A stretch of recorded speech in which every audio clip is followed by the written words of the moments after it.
What up, Dokkanners? Chilai and Fasha are set to drop on global in about a day and a half. So today's question is, should you summon on this banner?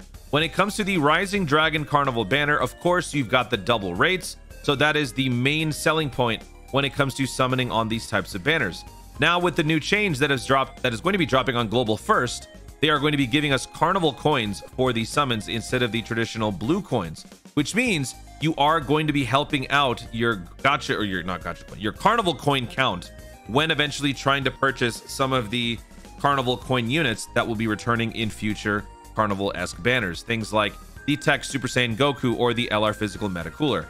But does all of that justify summoning on this banner when we've got so much uncertainty on the horizon for global? The only thing that we know right now is that there's going to be a Gamma 1 and 2 related banner that's going to be dropping very soon after the Rising Dragon Carnival banner starts. In fact, it will be dropping on JP first, so we will probably get an idea for what's going to be coming up before maybe like just a couple of days into the Rising Dragon Carnival banner's release. Because JP, with their Dokkan Fest concluding on the 19th, they will be jumping straight into the Halloween or the Gamma 1 and 2 related banner first. So we will see what their banner looks like. And obviously ours would probably come with some changes, but it would still contain the main two units that we care about. So just in a vacuum, looking at these small few banners, the answer would probably be Gamma, simply out of the fact that we've never seen these units before. So this would be the first time that we've had them. People would probably want to summon on them more. Let alone the fact that there's so much else coming up down the pipeline. I've seen some of your comments on recent videos. A lot of you guys are very interested in the Dragon Ball Heroes. We do have the thank you celebration. We don't know what these guys are going to look like. We don't know what these banners are going to look like, but just, you know, based on all the other banners that have released on JP, these guys could be dropping anywhere between now and 6 months, right? Because we're kind of about 5 to 6 months behind.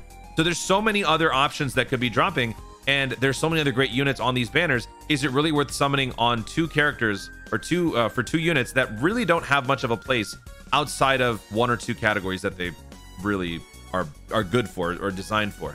So let's just take a quick look at what these units do.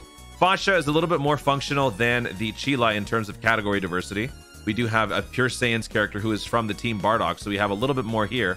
But looking at the category, or looking at the lead, Low Class Warriors Peppy Gals Key +3 130%, attack and defense +150, guards all attacks for 4 turns from the start of the turn, launches an additional attack that has a high chance of becoming a super attack starting from the 5th turn in the start of battle. So there is some longevity here. When you lose that guard, you gain more offense, which is good.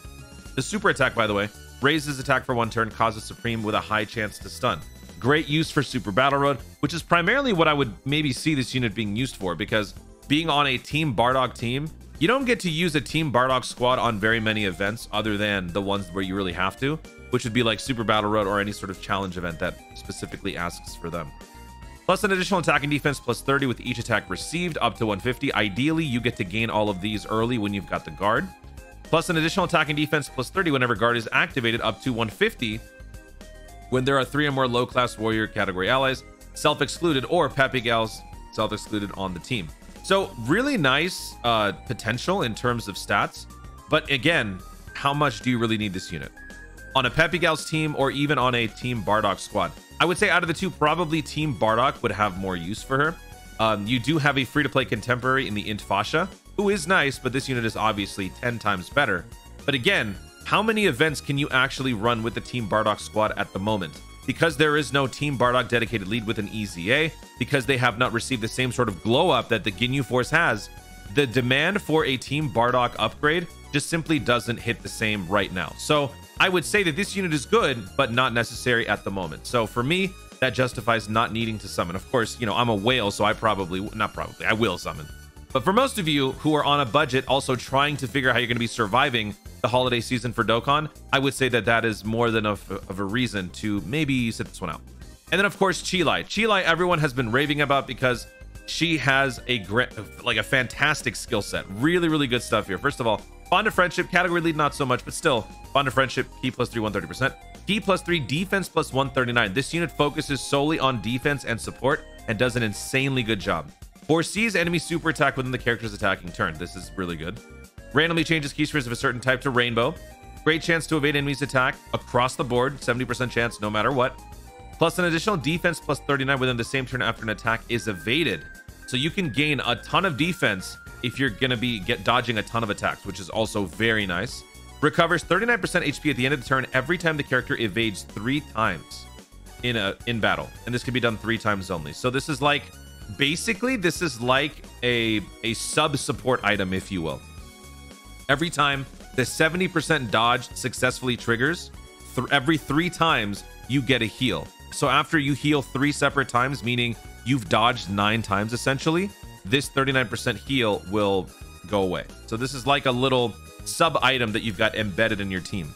All allies key +3 attack and defense +39%. So this unit can defend very well, see all attacks coming up. Super attack greatly raises defense for 1 turn, causes supreme damage, seals attack with a high chance to stun, can inflict various status effects, and can support everybody, can heal. This is a very good support unit, but the problem is the teams, the categories. Peppy Gals, Bond of Friendship, Space Traveling Warriors. Space Traveling Warriors is going to be primarily where you would see this unit used on a lot of endgame content, because once again, Peppy Gals can't function on endgame content. One of the main events you think of when you think of foreseeing enemy super attacks would be things like Cell Max, Red Zone. This unit can definitely do a good job in helping facilitate success on those stages, but you have to have the categories to do it. Bond of Friendship and Space Traveling Warriors will be primarily where you want to go for. Looking at the synergy though, where are you going to be getting it? 1 team, Peppy Gals with Mai. 2 teams, Space Traveling, or wait, what's the second team? Oh, Extreme. Extreme and Peppy Gals, those are your 2 teams. Out of the top units that share the most links, you don't see very many units with a lot of different teams. Here you've got Int, yeah, see, so you've got Int, Extreme, and Peppy Gals. For Trunks, you've got Bond of Friendship and Space Traveling Warriors. So here's actually one of the decent ones. Scroll further down, you got Broly, Chilai, Lemo. You would think that there would be more synergy between these 2 units, since this unit is one of the most difficult units to find appropriate link buddies for, but they only have 1 category and 3 links. Granted, some of these links are pretty nice. Cold Judgment is good, Brainiacs is good, but yeah, you know, this unit just doesn't really mesh with a lot of teams.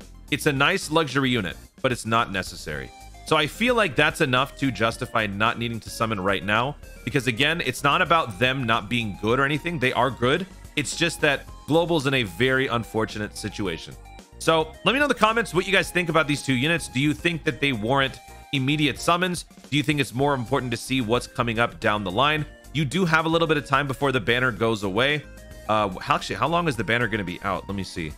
I don't think it shows. This is just my prediction. Well, however long it is around, you will have that much time to decide for yourself if you want to throw in a couple of summons. We'll see what sort of deals they might throw out, if there's any sort of like peel off Strom or anything like that. But regardless, let me know what you guys think about these 2 units. Should you or should you not summon? If you're not going to be summoning, what is the 1 banner that you are going to be summoning for instead? Guys, thank you so much for watching. If you enjoyed the video, be sure to leave a like down below. Let me know in the comments what you guys think about these 2 units objectively, and then of course, in terms of team buildings, do you have any teams in mind that you are looking to run these 2 units for?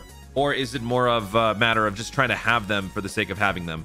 And like I said, what is the 1 banner you are trying to summon for over these? Let me know in the comments down below. Also, be sure to subscribe for more Dokkan content in the future, and click the notification bell so that you let YouTube know you want to see more of my stuff. Do it! Thanks again. Stay tuned, and always remember to Dokkan responsibly.